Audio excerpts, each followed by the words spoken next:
Well, right on time to kickstart off the event. Once again, welcome everybody to today's fifth GirlForce Victoria collaborations with Girls on Fire at the United Nations Commission on Status of Women. So this event highlights the theme of safeguarding the creativity, security, and safety of our girls in online spaces. I'm going to hand over to Zaliha just to do the welcome remarks as well as the acknowledgement to country. Thank you, Zaliha. All right, thank you, Rhoda. Welcome everybody again. I'd like to thank everybody for joining us this evening and to watch and see our amazing youth represent and also tell us a bit about their passions. I think I'll start by introducing myself, and then I'll get to the more important part. So my name is Zaliha A. Boy. I am a year 12 student currently. I'm 17 years old, and I think it's a bit about me. I'm going to be the co-host. I'm going to be a co-host today. And then I would also like to ask my co-host to introduce herself, and then we'll get to the acknowledgements.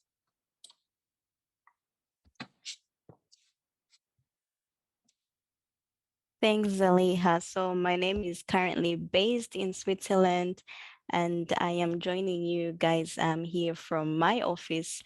I work at the World Council of Churches as the Communications Project Assistant and Finance Coordinator, and I will be the co-MC with Zaliha today. So I'm excited to see what the young people are going to be presenting for us today. Once again, welcome to everybody. Back to you, Zaliha. Yeah, so I would like to begin today by acknowledging the traditional custodians of the land on which we gather and meet today, physically and digitally, and pay my respects to their elders past and present. I extend that respect to Aboriginal and Torres Strait Islanders people here today. Thank you. So now we're going to hear some greetings from Europe, from the Ecumenical Women of the UN. Hi friends, my name is Becky Choate, co-chair of Ecumenical Women at the UN, and on behalf of all our EW member organizations, I want to welcome you to today's parallel event.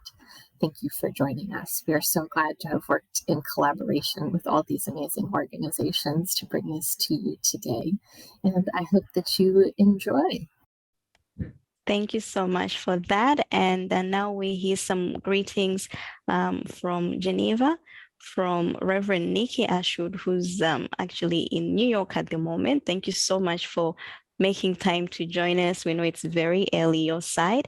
Reverend Nikki Ashwood is a program executive of the Just Community of Women and Men at the World Council of Churches. Please, Reverend Nikki, thank you. Thank you, Rhoda. Thank you, Zaliha. Good morning, Madam MP. Good morning, presenters. I am just so excited to hear from you all. We have been working together for some time. I join you from New York as partners with the Ecumenical Women at the UN in New York, as we are coming toward the final 2 days on the CSW 67, the Commission on the Status of Women, number 67. And the theme for this season is Innovation and Technological Change and Education in the Digital Age for Achieving Gender Equality and the Empowerment of All Women and Girls. As part of the CSW presentations, partners, delegates, and ECOSOC accredited members are invited to make parallel or side events which are running alongside the events at the United Nations. Over the last 5 years, the Ecumenical Women at the UN, of which the World Council of Churches is a member, has been insistent on ensuring that we have the voices of our youth, particularly our girls, represented on Thursdays as they partner with the World Council of Churches to speak out against a world of rape and violence. Part of our aim, therefore, is to ensure that we showcase the work of our youth, and in a season where these young ladies and gentlemen from GirlForce Voice and AfriAus, as well as their partners, have been making inroads in technology, we thought it only fitting that this particular Girls on Fire event should showcase the work of the Australian youth voice. Friends, I've had the pleasure, I have had the honor of eavesdropping in their rehearsals, and I assure you it is going to be an awesome show. So welcome, tell a friend, and join us later if you can for the after show, where we will join with the United States contingent to watch GirlForce Voice once again in action. Thank you so much, and happy to be a co-sponsor of this event. Thank you so much, Reverend Nikki, and thank you for bringing so much energy to the event today. We're all very excited also to hear what you've been listening into during the rehearsals. So now we'll go on to welcome our special guest for today.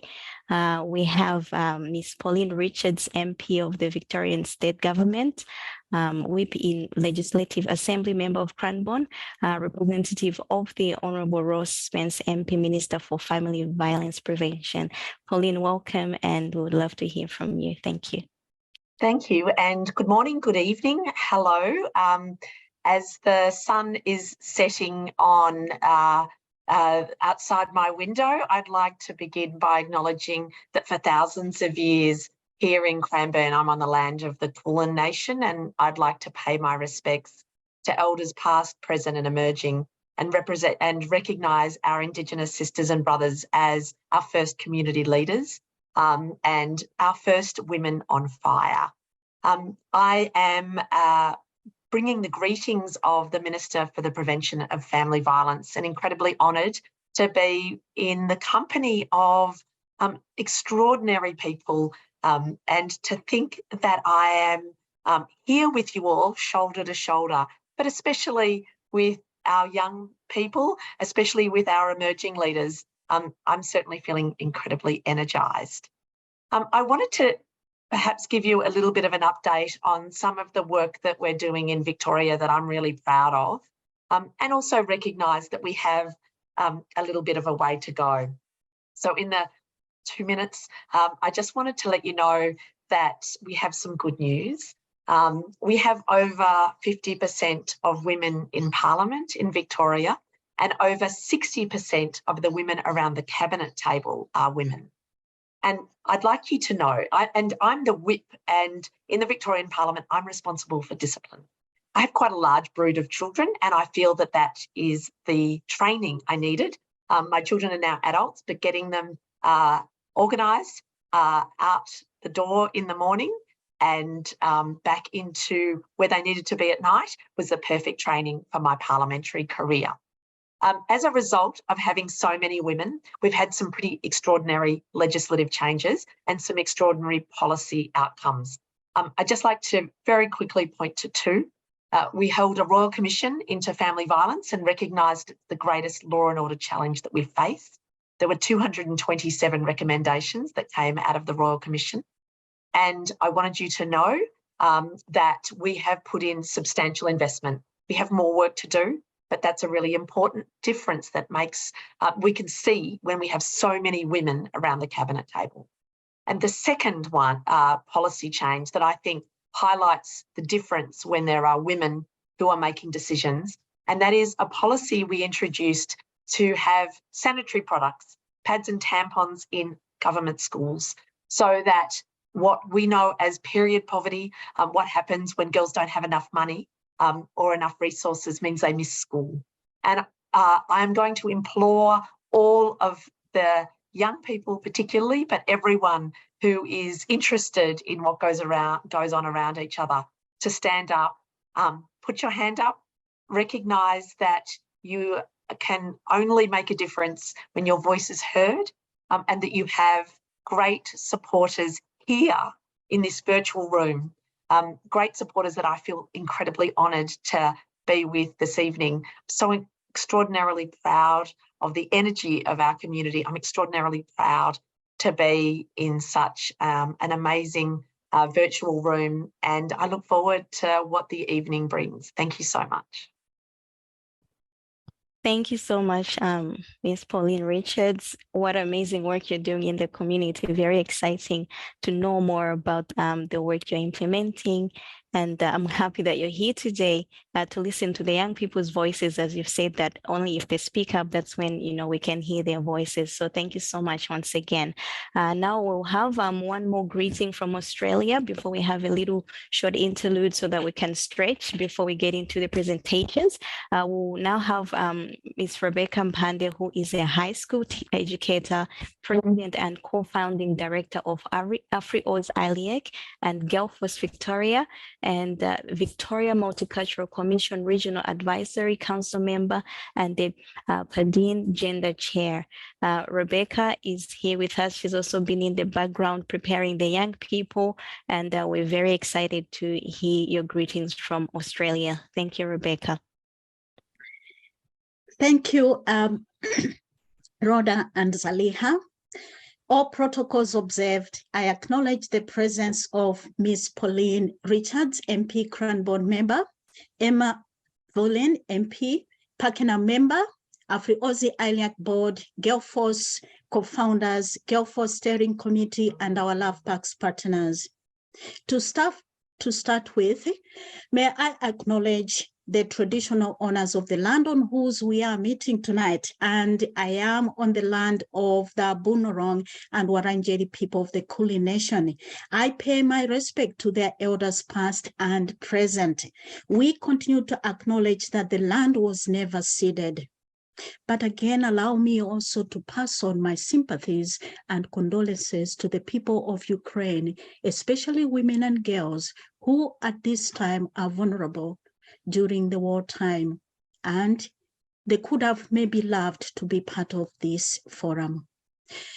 Also, allow me to send my sympathy and condolences to the Malawi President, His Excellency, the Honorable Dr. Lazarus Chakwera, and the Malawi nation because of the devastating impact of Cyclone Freddy in Malawi. Well, Cyclone Freddy has caused loss of life, human life, livestock, wildlife, shelter, infrastructure, property, and such like. Again, greetings from Australia, back to today's agenda, and this is from Melbourne. I am Rebecca Mpande, President and co-founding director of AfriAus iLEAC and GirlForce Victoria. For this 2023 International Women's Day, apparel event for the 67th United Nations for the Commission of the on the Status of Women, I represent 16 AfriAus iLEAC board members, 9 GirlForce Victoria Steering Committee partners, and PAADN Gender of the Pan-African Australasian Diaspora Network. Today, I present to you a group of 11 GirlForce participants from Australia. These are young people of color from Australia: Zara Halabi, Wakise Chikadza, Abigail Esther Mpande, Shiza Yusuf, Tabitha Mwafrirwa, Shabib Yusuf, Kirisam Jr., Ronnie Klam, Shaima Yusuf, Zaliha A. Aziz, and Rhoda Mpande, advocating for safety and inclusion in online environments, advocating for safety, safeguarding the creativity, security, and safety of our girls in online spaces. And that is our theme this evening, to influence change for our Australian girls of color. They have forsaken all fun, all entertainment tonight to attend this hybrid historical forum to call on all key decision makers at this UN Commission for the Status on the Status of Women 67th. Their Victorian and Australian government, world leaders, they say you must change your priorities. I am only a woman of color, Yet I know that more than 80% of my kind, mothers with large families, single mothers, are digitally illiterate and excluded. And I'm drawing from the work that I have done with our Love Packs partners and the GirlForce steering committee itself. However, the Office for the Ministry for Family Violence Prevention, tonight represented by MP Pauline Richards, has funded AfriAus iLEAC and our Love Packs partners with $160,000 to deliver the changing narrative from silencing to raising responsible third youth leaders together since 2021, and the project goes up to 2024. It is only last year, it was last year in October, when we delivered the GirlForce Expo, that Reverend Nick and her colleagues, they witnessed rehearsals of our GirlForce participants who have been represented tonight over 90%. And that's why we have the event tonight. Now, allow me at this point to say this. As a woman of color, I'm afraid to encourage my students, grandchildren, other women of color, and other young people of color to use technology on their own, because either they don't have a digital device or they don't know how to safely use technology. Did you know that little knowledge can be dangerous? In my life, I've dreamt of seeing all women and girls of color equally possess appropriate digital devices and harness them to achieve their dreams. And a big shout out to the Office for Women Again in Victoria for funding AfriAus iLEAC with our Love Packs partners with, at this stage, $420,000 to deliver the card women in relational entrepreneurship. And the project itself is still running and delivering, or including 31 women. Now, how does it feel like in a country, in a world with high-level technology, yet you can't own and safely use one gadget at all? Pre-COVID-19, did you have to worry about not knowing how to send a text message, use WhatsApp, Messenger, Facebook, Twitter, Instagram, and such like media features, or to deliver, or to hold, or to establish a business online? Not at all.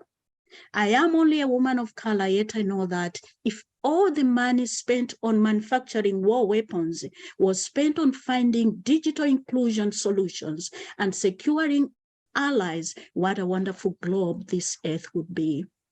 Finally, governments, countries, states, nations are deciding what kind of a world we should live in since COVID-19 pandemic broke out.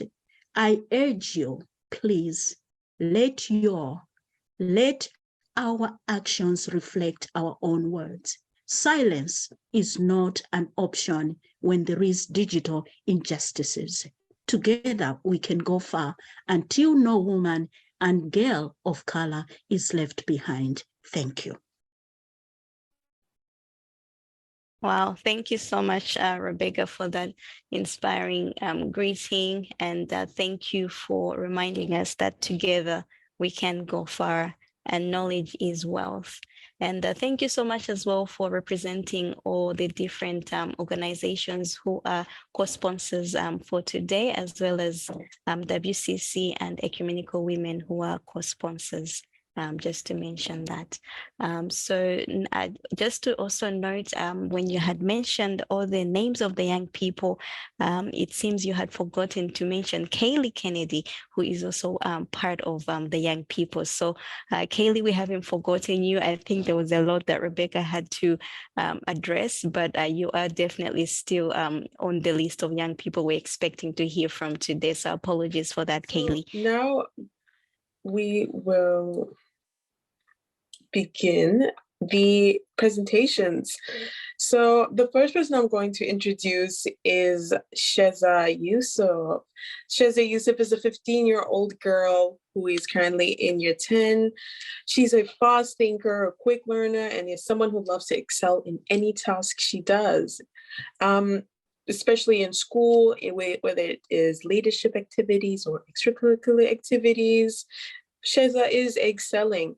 She has passion for social issues, which, you know, is evident in the fact that we see her here with us today. And yeah, she has these passions in social issues regarding the empowerment of girls and women. And she also participates in school debates. So please join me in welcoming Sheza Yusuf to present her speech, Gender Equality in Modern Day Digital Education. Take it on, Sheza. Thank you. Good evening, everyone. My name is Sheza Yusuf and I'm 15 years old. Today, I have the pleasure of speaking to you about the significance of digital technology in modern education and how we can ensure that this opportunity is available for every girl out there. It's funny that 2 years ago, during the pandemic, I was practicing my speeches in an online Model UN program. Fast forward to today. I'm here post-pandemic at a UN CSW parallel event discussing the importance of digital technology, especially for girls. Previously, technology had slowly risen into our educational systems through writing online documents, presentations, and more. But only with the onset of the pandemic has it spiraled into something much more greater. All face-to-face affairs came to a halt as they had to be converted into a digital form, saving the world from shutting down completely. Thus, the importance of digital technology in accelerating society cannot be ignored. Even today, I have the freedom to participate in an online neuroscience competition, something that I am very interested in outside of school. The digital technology skills I've learned in school don't only help me now, but will also play a significant role later in life. I have the option to extend my learning, whichever way I want to, and explore the wide array of fields in the future. But my opportunities as a girl in a developed world makes me one of the privileged ones. Financial stress and isolation due to the pandemic has caused many struggling families to drop their kids out of school, sometimes only allowing the boys to go, and make the rest support their family and look after the household. A recent UNICEF report has stated that around 129 million girls around the world are out of school. Yet, technology can be a viable solution to this issue. Technology has a way of making learning inexpensive and accessible through its many platforms and networking capabilities. As an example, the Vodafone Foundation benefits 15,000 young people in the Kakuma refugee settlement in Kenya. They provide classrooms of students aged 7 to 20 with a case containing a laptop and 20 tablets, preloaded with educational software. A small effort to increase the use of technology in developing countries goes a long way in benefiting educational systems. Then, the issue of gender disparity comes into play. Do all girls get equal access to education through technology? For reasons like limited access, gender bias, and a lack of encouragement, the answer is sadly no. Ask yourself, why are there generally less girls to boys in most schools' digital technology clubs? This extends to even outside of school, as reports say that the tech industry is about 75% male. Digital technology is now the voice of the world. Think of a girl living in a developing country. In one scenario, our efforts allow her to complete her education digitally, to the point where she can profess as a nurse in her country. Her achievements won't just stop at her, but will carry on to her future generations as a model of inspiration. Yet, if we keep ignoring the importance of technology in education of developing countries, that same girl may be pulled out of school at a very young age. We must recognize that we are existing in a time where digital technology is starting to become crucial in everyday life. We weren't alive at the start of poverty, the start of climate change, and look at the efforts we have to take now today to reverse their effects. But we are alive right now, just when digital technology is really uprising, and we must take this opportunity to do as much as we can for the current and future generations of girls and women. Thank you for listening. Wow, thank you so much, Sheza. Thank you for reminding us about how the technology that we have now is such a privilege, and also to remind us as well that technology is so vital for people who may in developing countries, and how we can save so many lives and save and help so many girls that want to go out and study the world. You know what I mean? Thank you. The next person that I will be inviting onto stage is Kaylee Lee Kennedy. Kaylee Lee Kennedy attends University High School in North Melbourne, Victoria, Australia. She's 14 years old and she loves art and making songs, cool, and exploring new places with her sister Ashley. She has achieved high distinctions in the Australian math competition, and she's currently the leading cadet in the Australian Air Force Cadets. Amazing. And then Kaylee Lee Kennedy also participates in inter-school debate competitions and many more. Please join me in welcoming Kaylee Kennedy with her speech titled Gender Equality in the Creative Field. Thank you. Thank you. Okay. Good evening, everyone. My name is Kaylee Lee Kennedy. I am a part of IWPG and have been working together with GirlForce for 3 years. Today, I would like to speak about the inequality that women and girls face in creative fields. I have had a very fortunate life where I have not faced my mother, teachers, peers, or family discouraging my ideas, hobbies, and dreams over the fact that I am a female. Unknowingly, they are the people who helped me build the mindset that everyone has the potential to invent. My history teachers have taught me about the shameful way society has treated female inventors through the ages, but also about how hard they fought to see their ideas become a reality. The women who suffered through hardships and persecution because of the way their ideas were viewed went on to make discoveries, inventions, and breakthroughs that continue to influence and inspire many girls today. Unfortunately, there are still many people that are not supportive of women entering into the creative industry today. In 2016 and 2017, Prospects Illuminate conducted a study on the amount of females and males that were in the creative industry 6 months after graduating from a creative course in university. The results show that of the 7,162 male graduates, 40.6% of them were in creative industries 6 months after graduation. And in comparison, of the 12,865 female graduates, only 30.3% of them were in creative industries 6 months after graduation. One reason for such a shocking result is due to the lack of female role models and support in the creative industry. A few ladies in the creative industry who I look up to are Chevy, Emma Watson, and my mom. When I first listened to Chevy's music on YouTube, I was inspired by the way she brings her listeners to another world with her music and allows us to appreciate the smaller things in life through song.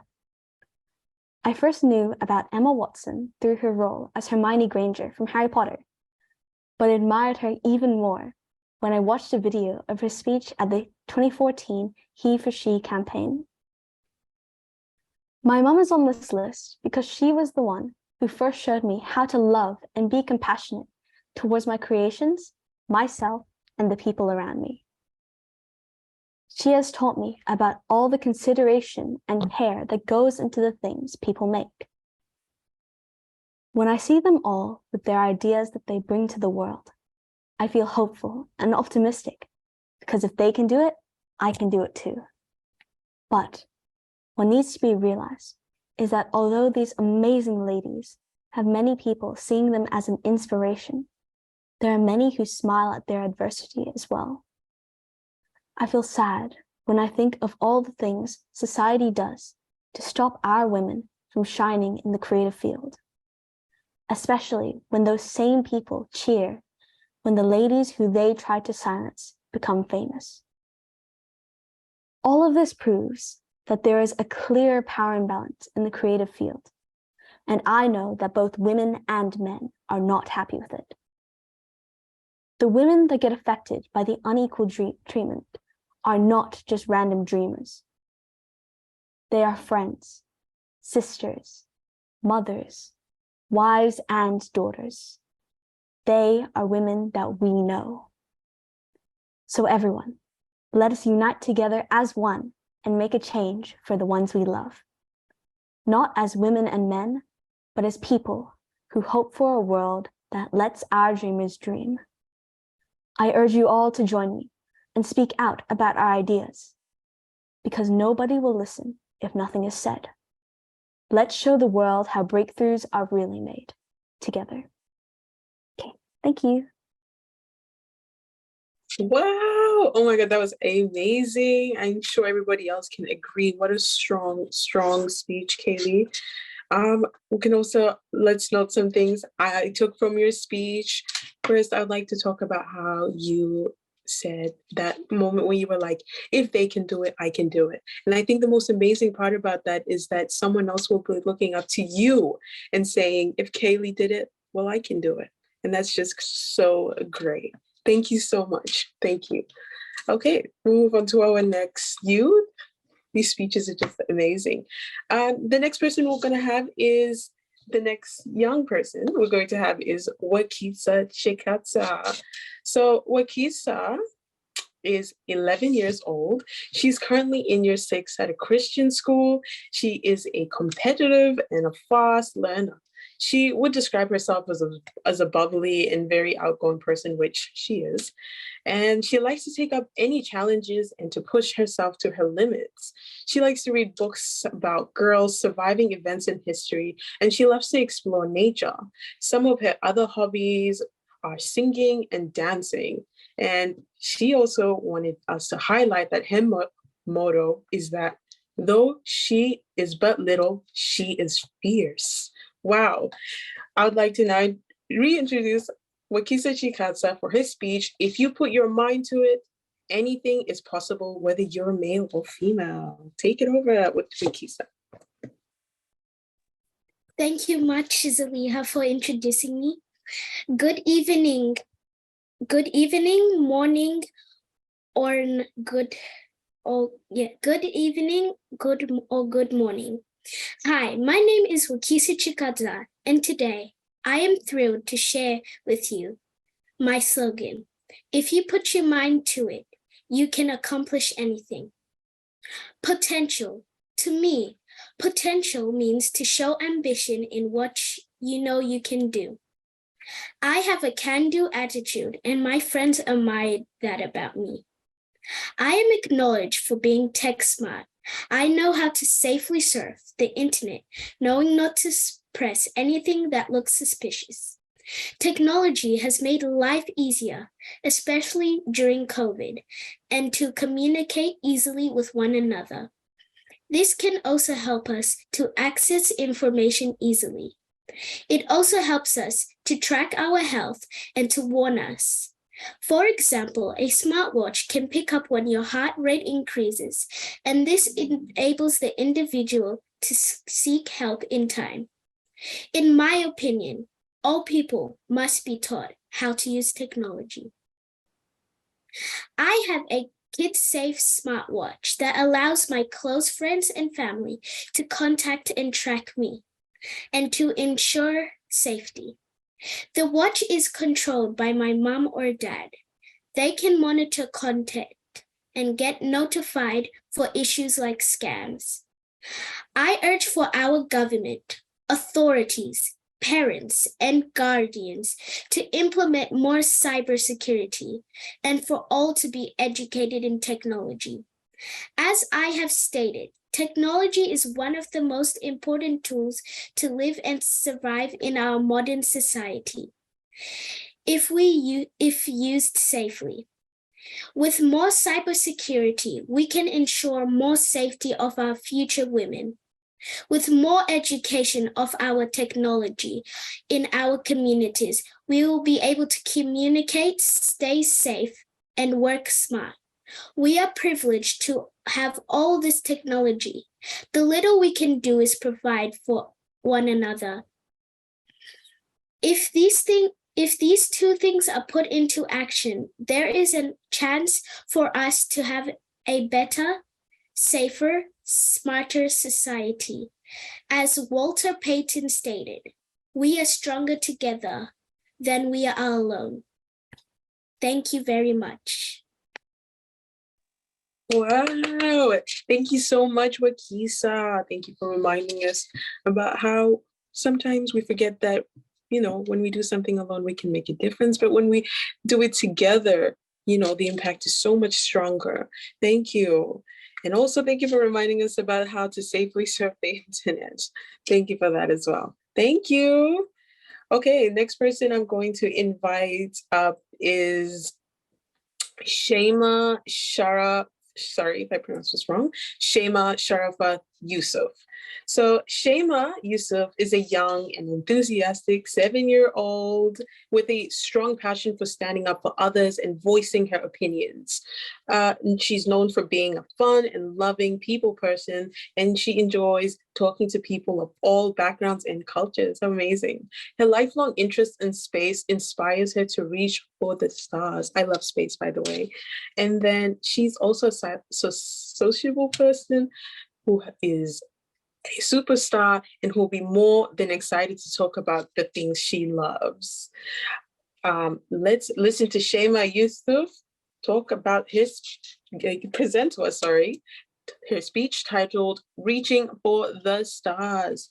Thank you, Shema.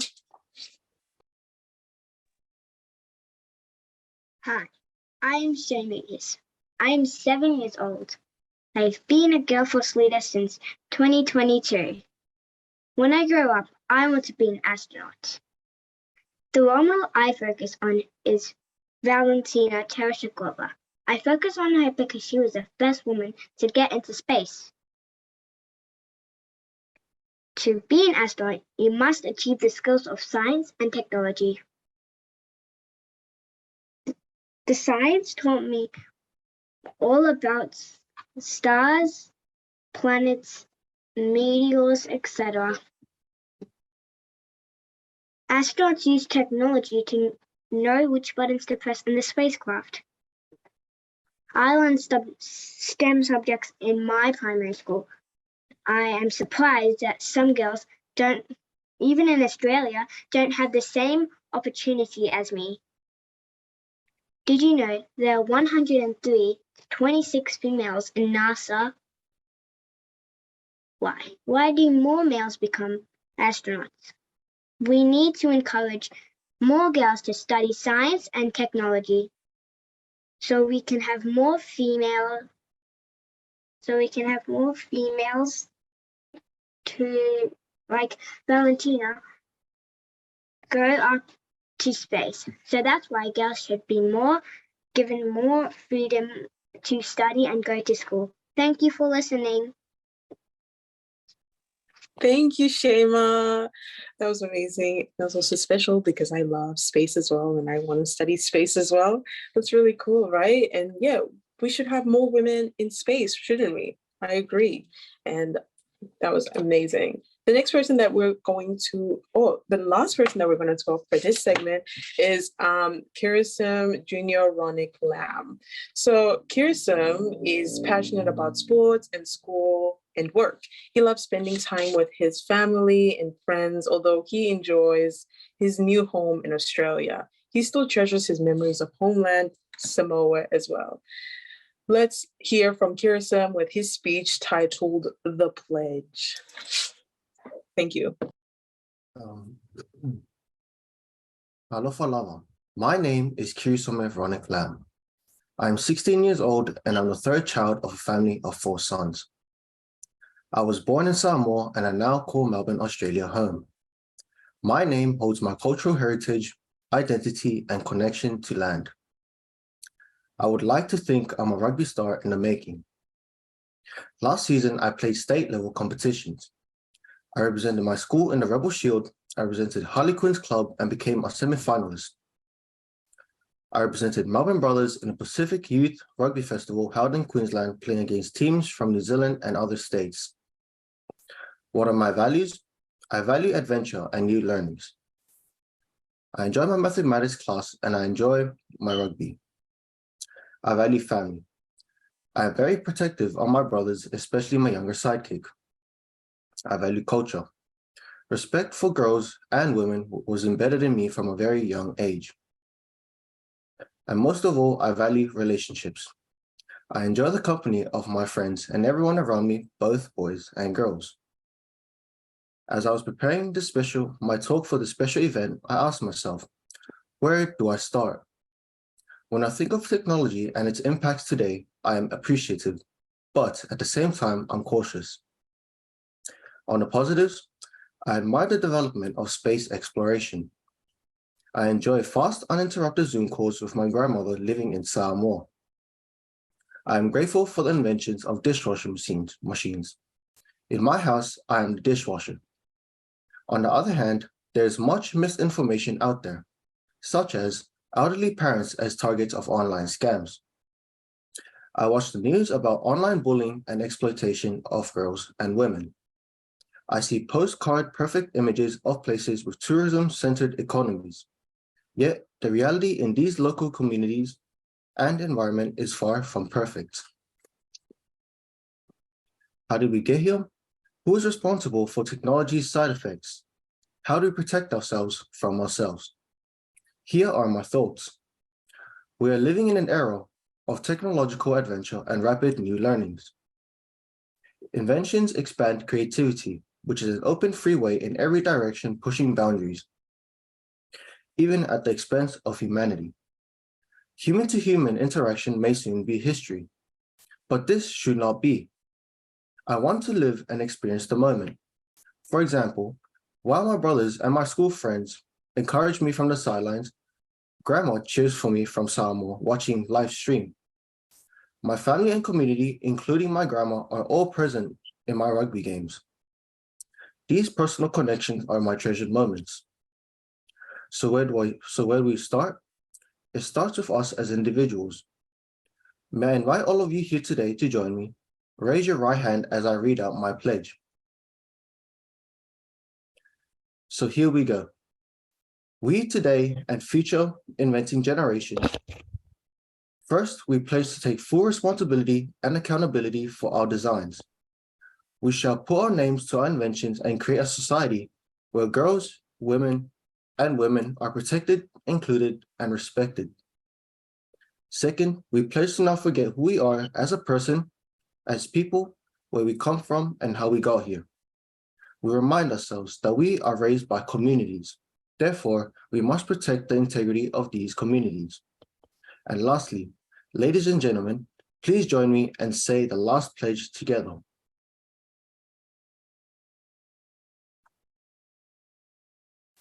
In all that we participate in, we pledge to not forget our heritage. We pledge not to forget our heritage, our cultures, our love for our environment, our love for our environment, and our respect for one another. And our respect for others. These are our values as humans. These are our values as humans. Because no technological or mathematical algorithm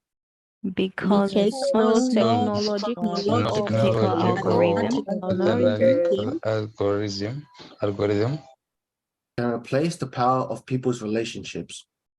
Can replace the power of people's relationships. Of Thimlela-STREAM. Thank you. Wow, that was amazing, wasn't it? First of all, I think the first thing we're all going to know is the pledge, right? And then I also noticed in his speech, the dishwasher reference, how he was talking about his appreciation for dishwashers. I think we can all appreciate dishwashers. They've made our life immensely much easier. And also a great reminder of how we use technology in our day-to-day lives with our parents and our parents from, a distance, and our distant relatives and all such things. That was amazing. Now we can see all our amazing speakers who just gave us a little speech back up on stage. I'd like to thank all of you guys again for your amazing reminders and also your amazing speeches. You guys did so great. And I think everyone here left with a little piece of something that you guys have just told us today. So thank you. Okay, great. Awesome. We're back on. All right. Before we get on to the next phase of the presentations, I would like to acknowledge Vivian Nguyen, who I've just seen has joined online. She's the chairperson of the Victorian Multicultural Commission. Welcome, Vivian. And also just to acknowledge other special guests, I've seen Dr. Charles Pandey as well online, and also the GirlForce Planning Committee. Welcome online. Vivian Nguyen, did you want to just give us a short greeting while we have you on? Okay, no problem. We'll get on to the young people because today we are focusing on the young people. Now, the first presentation we have for this section is from Abigail Esther Pandey. She is a 9-year-old author, speaker and entrepreneur of a small publishing business called Pencil Tales Australia, serving as a voice agent leader at her local school representing the students at the school council. She is also currently a GirlForce participant, as we can see her here today. And today she will be speaking to us about confidence is your superpower. Abigail, welcome and go ahead. Hi, my name is Abigail Esther and I am 9 years old. I am an author, speaker and entrepreneur. I am the CEO and co-founder of Pencil Tales Australia. I currently serve as a VAL leader at my local school representing the students at the school council, and I am a GirlForce participant. I'm also learning Auslan language at school, which enables me to communicate with deaf people, and I have been able to use my skills in community initiatives translating COVID update messages for the deaf community. My topic today is confidence is your superpower. Let's imagine for 1 second you can't hear. Your confidence will be lost in communicating with others. My grandfather has very bad hearing. He wears hearing aids, but it's still hard to communicate with him. My mum recently bought a mobile phone for him. Most of the times he can't hear it ring and it's still difficult to hear him over the phone. Because of technology, we are able to text him, which makes communication better. Now my grandfather is more confident in using technology when communicating with us. As grandkids, we are now able to bond with him more and build a confident relationship. I believe that when you are given the opportunity to access and to learn how to use technology, you become confident in participating in your community. Here are some examples of what I use technology for. Firstly, for typing out the books that I make as an author to help other children with literacy. Secondly, for doing research on topics that I find interesting. Thirdly, at my school, we use technology for coding. When using technology, remember to be safe by, firstly, making sure you don't press anything that looks suspicious or something you don't know about. Secondly, do not put all your details on the internet because someone might hack you. To finish my presentation, at school someone had a computer virus, and when they discovered that virus, they went to the teacher. So if you discover a virus on your device, please tell an adult immediately. Technology is important in your development of skills and confidence as a person. And my plea is that the government must ensure that all people from all backgrounds, including the deaf community, are given access and opportunity to learn how to use technology. And for the young people, just remember to be safe when using technology. Thank you for listening. My name is Abigail Esther. Wow, that is so amazing. Thank you so much, Abigail. And it is so amazing to see you using Auslan, communicating with us and saying your name as well. This is truly amazing. And it's really inspiring to see you pretty much being inclusive in your communication, which is amazing. And I love the fact that you highlighted that if young people don't feel safe on the internet, then speak to an adult, which is really good advice for us today. So thank you so much for that presentation, Abigail. All right, now we will hear from a young man, Shabib Yusuf. It's really great to see a few young men supporting the Girls on Fire today. So Shabib is a 12-year-old boy of a sharp mind and insatiable curiosity. He is a creative thinker and loves to come up with creative and often out-of-the-box solutions to complex problems. His favorite sport is cricket, playing at both under 13 and under 15 levels, and aspires to play cricket at national or international level one day. He also trains in Taekwondo. Oh, wow. Great. So today, Shabib will be talking to us about reducing the gender gap in sport. Shabib, welcome and go ahead. Thank you. Hello, everyone. My name is Shabib and I am 12 years old. Today, I'd like to talk to you about reducing the gender gap in sport and in particularly in cricket. If I ask you to think of a famous cricketer, who comes to mind? Shane Warne? Wasim Akram? If I ask you about Lisa Stelker, will you know who I am referring to? I'm very passionate about cricket. I enjoy going to live games and playing it. My little sister also enjoys playing cricket. Unfortunately, as a girl, she does not have the same opportunities as I do, so regardless of how much she loves the sport or how dedicated she is to training, she may never get to the same performance level or get to the same recognition as me. This is why. Not as much money is invested into female sports, which means, amongst other things, female coaches don't get paid as much as male coaches, and they don't have access to the same resources. Decisions are made by umpires regarding whether a player is in or out. Now, digital technology plays a huge part in cricket and in cricket coaching. Captain can raise an objection when umpires decision. The matter is then referred to a third umpire, which involves digital analysis of the bowling and batting. And a decision is then made on this. It also enables the live streaming of cricket games from one stadium to a universal audience. During coaching, digital technology can be used to analyze techniques so that cricketers can improve on their performance. It is not only used to improve performance levels, but also to make players aware of injury prevention. Back to my previous question. Who is Lisa Stelker? She was the captain of the Australian international women's cricket team, and she is now a cricket commentator. She is the first woman to score 1,000 runs and take 100 wickets in one-day international games. Why don't we know about it? This is because media tends to favor coverage of male sports. And of course, we grow up with cricket. We try to imitate their bowling or batting styles.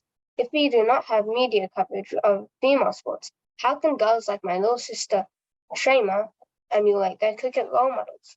Where is their representation? I play cricket, and whatever tips I pick up from my coach, I pass it on to my sister. But that is not good enough.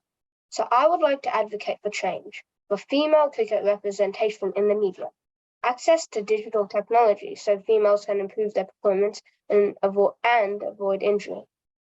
We all need to advocate to reduce the gender gap in cricket and in all sports. Thank you for listening.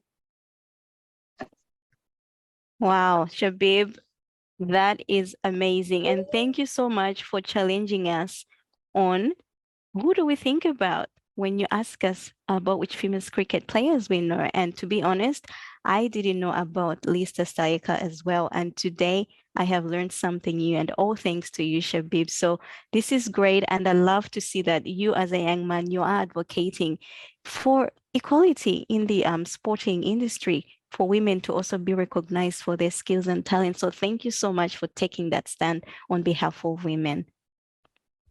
Thank you once again. So now we'll move on to our next presentation, which will be by Zara Halabi. Zara has been involved in community events for several years, both as an active participant and as a volunteer with organizing and delivery. She has been a GirlForce participant for 4 years, and Zara was the treasurer of EnviroGirls for 3 years. EnviroGirls was a youth-led organization that created an awareness of what people could do every day to protect our environment. Their activities varied from creating coffee cups to running kindergarten sessions, organizing cleanup days, creating boomerang bags, and speaking engagements at Rotary clubs. I would love to learn how to create a boomerang bag, actually. So we have to speak after this. Now, her presentation today is about the use of swimming to build confidence. Welcome, Zara, and please go ahead. Thank you. Hello, everyone. My name is Zafra. I am 14 years old.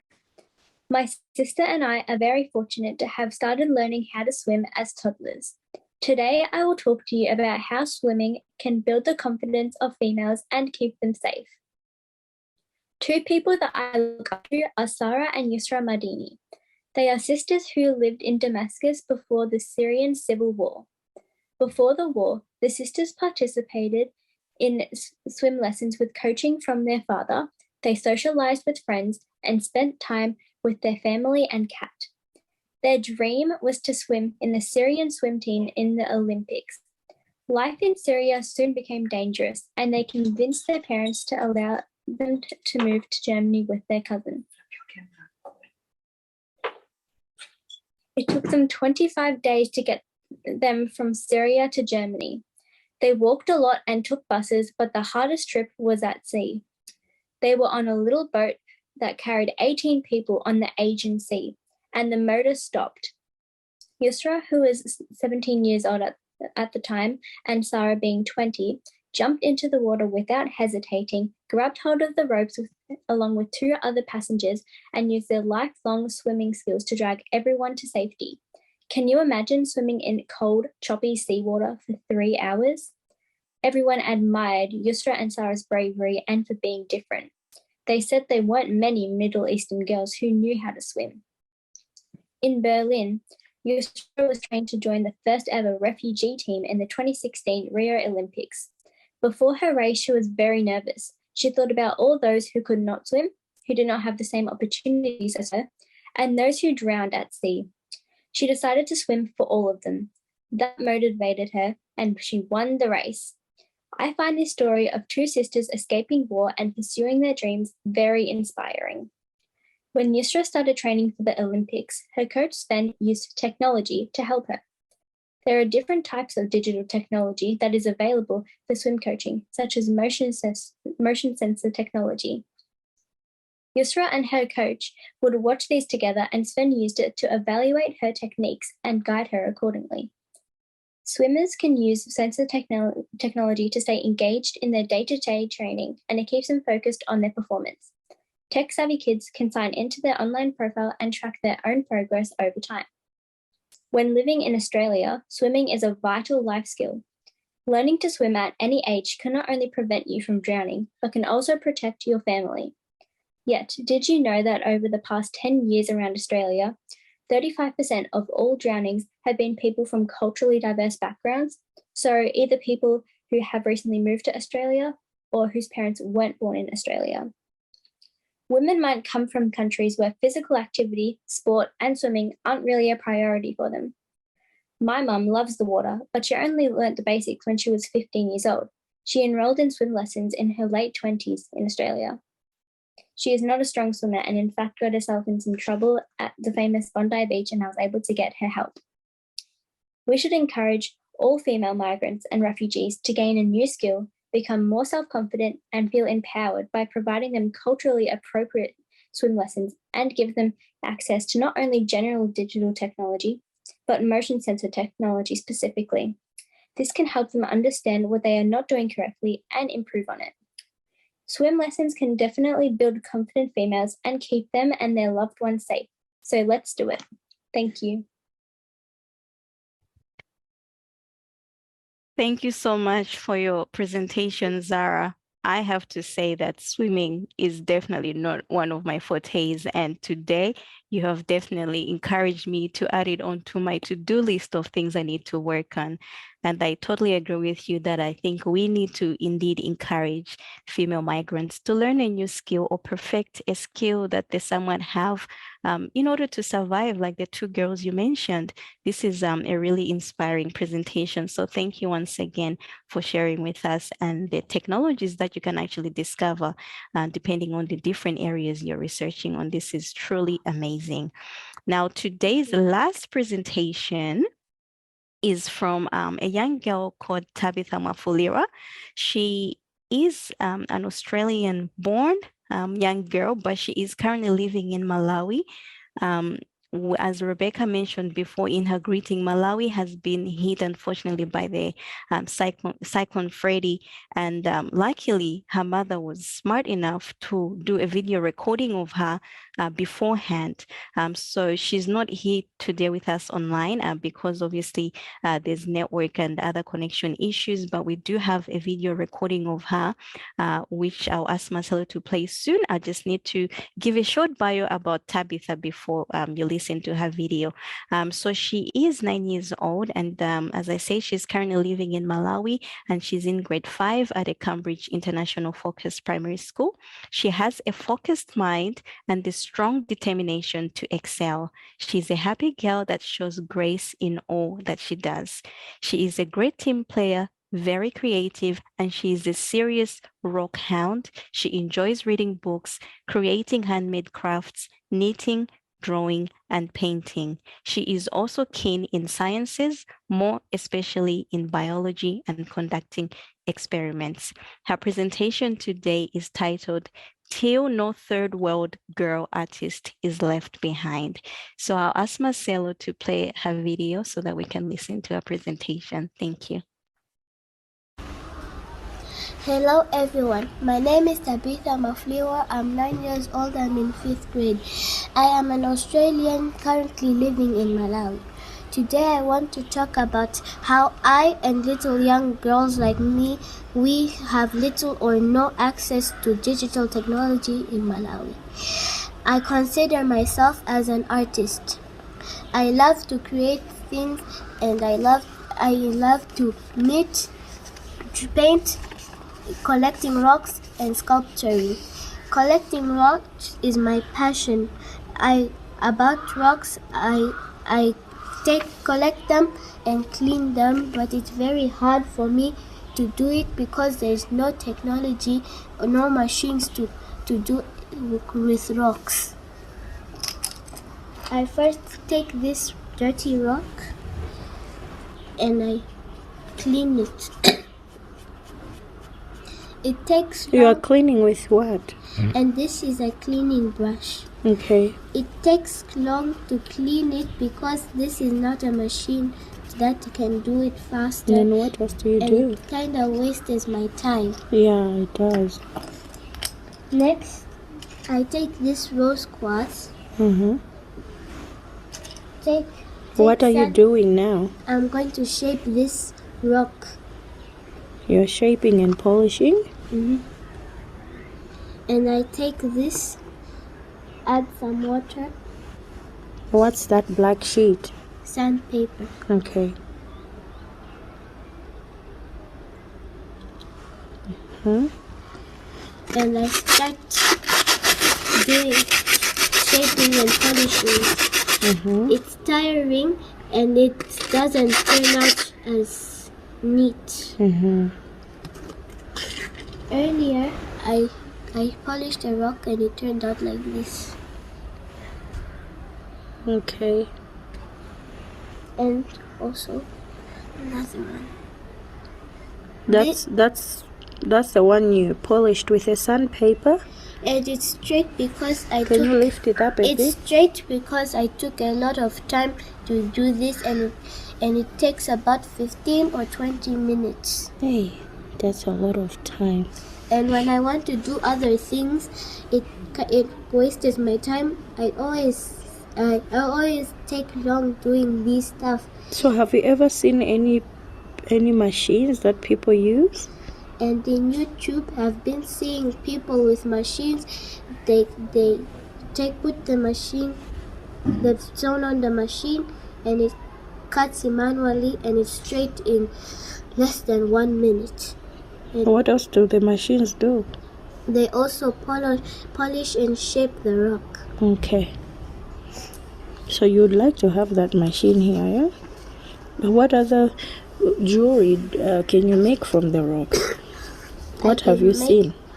I can make jewelry like necklaces, and sometimes I can take a ring which has a fake rock and take out the fake rock and put the real ring inside it. Okay. What other rocks have you collected? I have collected a rose quartz. What else do you have? I took another quartz. And this black and white stone I will research on the internet soon. Okay.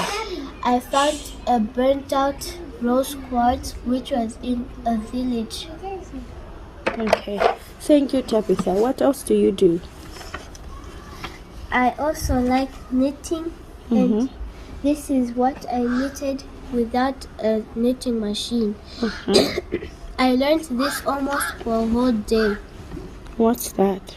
This is the tree of life, and Can you hold it up for me? I did this manually. Wow. And how did you do it? I read the patterns manually. It took lots of time for me. It took me 1 day to learn about this pattern. Okay. So what were you knitting? I was knitting the tree of life, and if I had a knitting machine, I would have knitted blankets to babies in hospitals. Oh wow, that's very nice, Tabby. Yeah, we have lots of babies here in nursery care, and they don't have mummies and daddies, and they do need some warm blankets. It's rather cold here in Mzuzu. That's very nice of you to think about babies, Tabby. In closing, I would like to invite you to close your eyes with me and imagine that the whole world is and you're left behind, and the whole world is advancing with technology. Thank you for listening to my presentation. Thank you, Tabitha.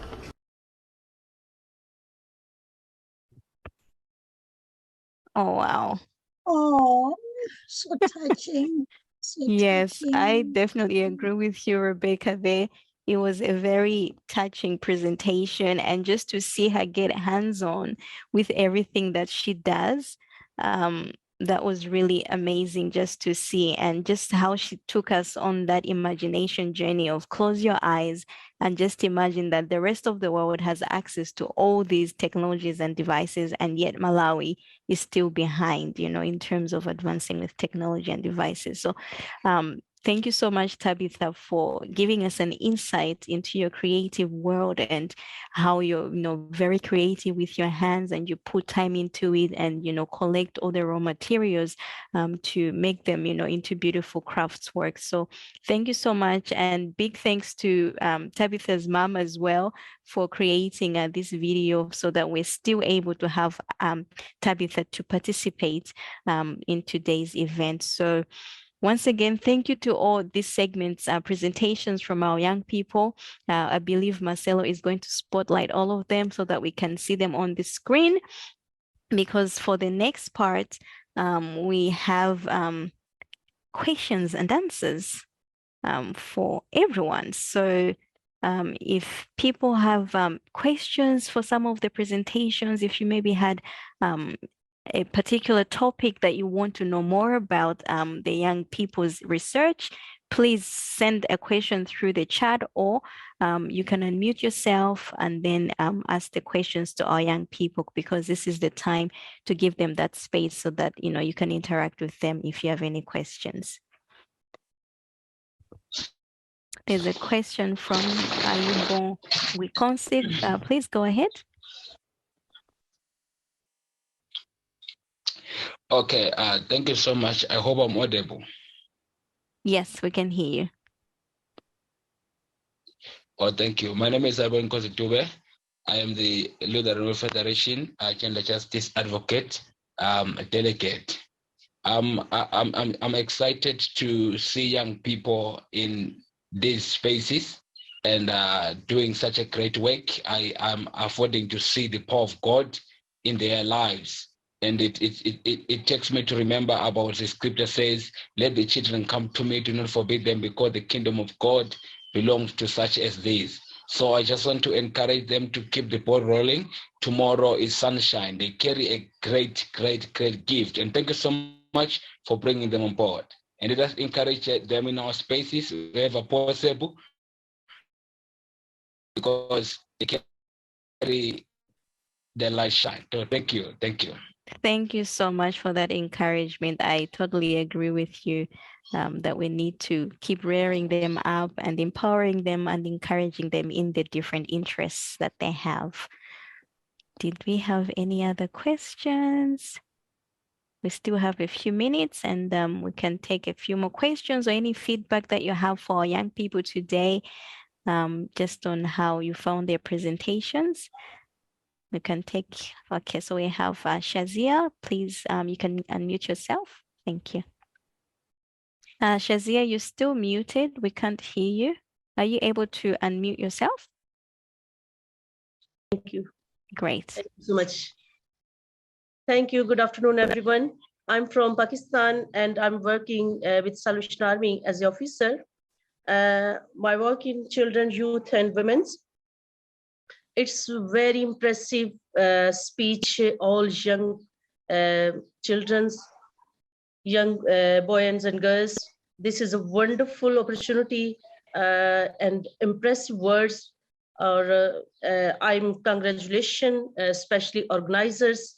This is wonderful opportunity, everyone. This great messages bring through children's, and hope so. We will extend kingdom of God through in young people. Thank you, So Shazia.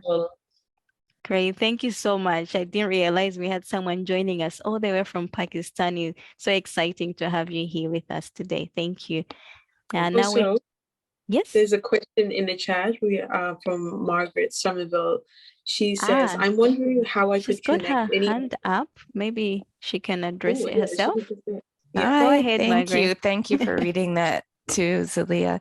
I'm sorry I'm in the dark. I'm in Philadelphia in the United States. No problem. So impressed by everybody, so impressed by your words and your leadership, so inspiring. I'm wondering if there's any way that we can connect and share your work with students that I teach in the United States. Is there a way I can share your words, this conference, or connect with you all directly in some way? I'll open the floor to Rebecca, who is one of the GirlForce organizing committee, and I think she can speak on behalf of the young people. Okay, thank you very much, Rhoda and Margaret and everybody. And of course, I have a co-founder here who is Khadija. She's to speak later on, but feel free to jump in, Khadija. I guess yes, and the answer is yes, yes, yes, yes. And Dr. Flatter there with Reverend Nikki, I believe we can get your permission because, International Women's Peace Group, and then we have Oceania Office, Dr. Ludini, and then RKM and all the other organizing partners themselves. I believe, yes, we can connect and work together. All we just need to do is probably, Rhoda, if you can get the email address or contact details, that would be wonderful. Over to you, Khadija. Do you want just to jump in and say something? Probably that would be a good time to introduce yourself, just to say something as a co-founder of GirlForce. Thank you. Well, put me on the spot there, Rebecca. That's fine. Just say hello. Yeah, so it's been, look, the thing is, I think we started off with this project about 4 years ago, and it was really just a small, very localized kind of effort that we did face-to-face. And then, of course, we went online. But who would have known that, 4 years down the track and in our 5th year that we'd be on an online platform. And the young people who are present here today have been present throughout most of it. And they've stuck through, and they've really just shown us how much confidence they've built over the time. And they're just really, truly remarkable young people. And I look at them and I kind of think, our future is in safe hands. So thank you so much to all the young people for all of your effort. You could have been doing so many other things, like Rebecca said at the start, but they really have been amazing. And it's so good for them. I suppose you're all filling their cups too, because it takes a lot of time for them to actually go and prepare when they've got so much else to do. And sometimes they think, why are we even doing this? But to be able to hear the feedback that you've given, hopefully that will kind of reinforce, that what they've got to say and what they have to think about actually does matter, and it does make an impact. I mean, if they've got an offer for their speeches to be presented to students in the US, I mean, that's like massive, right? So yeah, so just thank you, everybody. Thank you so much for that feedback, Khadija and Rebecca. I hope that was a good response, Margaret. But if you want, I think contacts can be exchanged via the chat. You can share email addresses just to keep in touch. We'll take one more comment or question from Joanne, and then immediately after Joanne, we'll have Dr. Fulata Moyo just to acknowledge the young speakers. So Joanne, go ahead. Well, good morning, one and all. I am tuning in from New York City. Yes, I guess you're wondering, what is she doing up at this hour? But I'm preparing to travel down to the church center to participate in the morning worship at CSW. I represent the World Federation of Methodist and Uniting Church Women. And I just want to say that I am completely floored by the presentations of these young people. I am impressed, and I actually now believe that the future of the world is definitely in good hands, and you are going to fight tremendously for women and girls. Thank you all, one and all. Beautiful presentation from all of the young people. Thank you so much. Thank you so much, Joanne, and thank you so much for making the time to join us this early. Good on you, kudos. All right. So we'll hear from Dr. Fulata Moyo, who just acknowledged the young speakers, and then straight after Dr. Fulata Moyo, we'll have the word of thanks from Khadija Halabi just to close off the event. Thank you, Dr. Fulata. It is always a great honor to be surrounded with powerful future voices that are starting leadership now. And as the saying goes, from what we have heard from AfriAus, iLEAC, Ecumenical Women, the World Council of Churches, and all other partners that are here. Together, we can go far.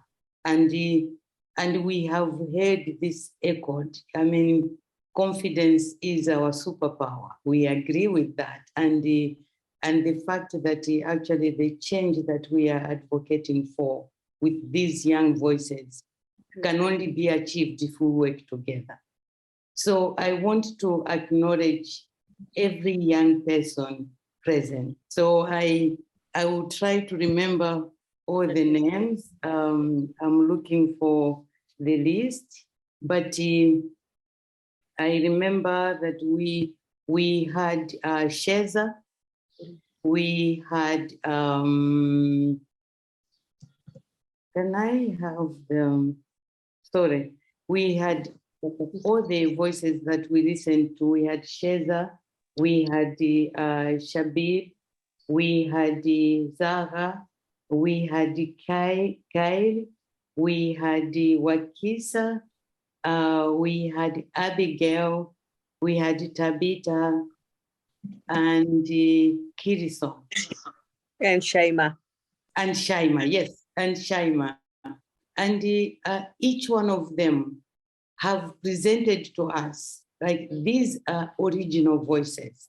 Because the work that they have shared today, most of us did not even have the inclination to look into that.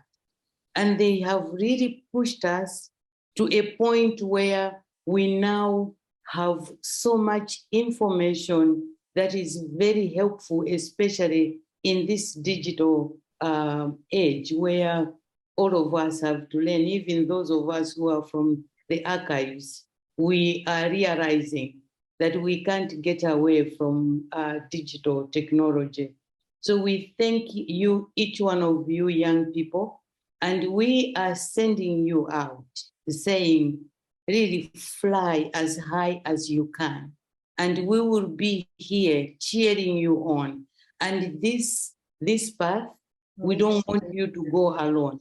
We want you to know that we are here not just cheering you on, but we are here also to run with you where you need. If you need us to hold your hand, or most of the times in technological age, we need you holding our hand. So let's do it together. And together we can indeed go very far. So blessings to each one of you. And thank you for making us proud. And thank you for helping us to see that actually the future is secure because you guys are in control of it. Thank you, parents, for the support, because we know that they couldn't have done all this on their own. We thank you for all the sleepless nights and all the time that you had to make sure that it works. We thank you for each and every partner that has worked on it. Thank you for the World Council of Churches for extending your invitation to us as GirlForce to join this conversation. We know that this arena would not have been opened if you were not willing to open this door. Thank you, Ecumenical Women, for creating this space. And next year, we are dreaming big. We shall have even probably a side event with governments and the UN personnel listening, and we will impact the decisions. Have a good day. Blessings all. Good evening. Thank you. Bye. Thank you, Dr. Fulata. Before everyone zooms off, we have the last vote of thanks from Khadija Halabi. Rebecca briefly mentioned that she is one of the co-founders of GirlForce, but she is also a CEO and co-founder of KC Hearing, who are the partners of this event today, and she aligns herself with projects that create environments where children from culturally and linguistically diverse backgrounds can grow in confidence. So Khadija, if you can just give us a vote of thanks, and when Khadija finishes, I would love to invite everyone to switch on your cameras so that we can take a group screenshot or photo before we call it a day. Thanks, Khadija. Sure, no worries. Thank you, Rhoda. I just wanted to just echo everything that Sister Flada has said without repeating everything that she has said. We've thanked all of the young participants for their speeches and their parents for helping. We haven't as yet thanked our wonderful MCs tonight, Rhoda and Zaliha. Well done to you both. You've done such an amazing job. Thank you to Ms. Pauline Richards, who turned up tonight, and also to Vivian Ewan, the chairperson of Victoria Multicultural Commission. It's so wonderful to always have your the support from the two of you. We did get an apology from Emma Bulan, so I just wanted to pass that on as well. Like Sister Flata said, thank you to the World Council of Churches for extending the invitation, and also to the Ecumenical Women.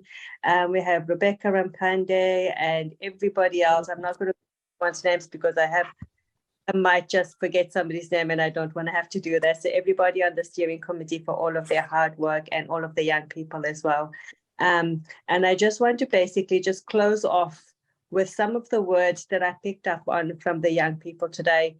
And some of that, of course, the one thing that was really amazing was Tabitha talking about Malawi while she's in Malawi. You know, so I thought that that was pretty special. It was very powerful. The ideas around encouraging more girls to study science and technology so they can become and do anything that they want. The whole idea about building confidence in young people, and in both men and in females, and particularly addressing all of the gender disparities in the various industries that were highlighted. So we had gender disparity in creative arts, in sport, in digital technology, generally, all of those types of things. So those are really big issues. And one of the things that I thought was really important that came through with Abigail and also with Chriso is around human connections. You know, we can't forget human connections. Yes, the use of technology is convenience. Yes, the use of technology is so vital for anything that we want to learn now, because like Sheza says, whatever we learn now will help us into the future. But let us not forget about the importance of human connections. And with that, I'd like to say, you know, thank you, everybody. Let us all stay connected going forward as well. You never know what doors that will open to. So just thank you and good night. And thank you, everybody, for allowing us to all actually run on time. We're about 5 minutes over. So we've done well, everyone. Good job. And I think there was need for a photo, but can I say this? The parents, thank you, thank you, thank you. And you are there, you can maybe turn on your cameras and so on. There's Dr. Ludin with her husband. There is Rudo Catherine with her husband. There is Sharon Chikadza with her husband. There is Rebecca Mafurirwa with her husband. There is Fatima or Farsa, am I right? Yusuf with her husband also. Yes. And then Khatija with her husband. Who have I? Okay, Kennedy, the parents of the mother of Kaylee Kennedy. And then we have, who else was a GirlForce participant? I think that's about it. Anyone. Yes, behind all these great women or mothers I've mentioned, there is a man behind them, supporting them. So a huge thank you. So I thought I should mention them.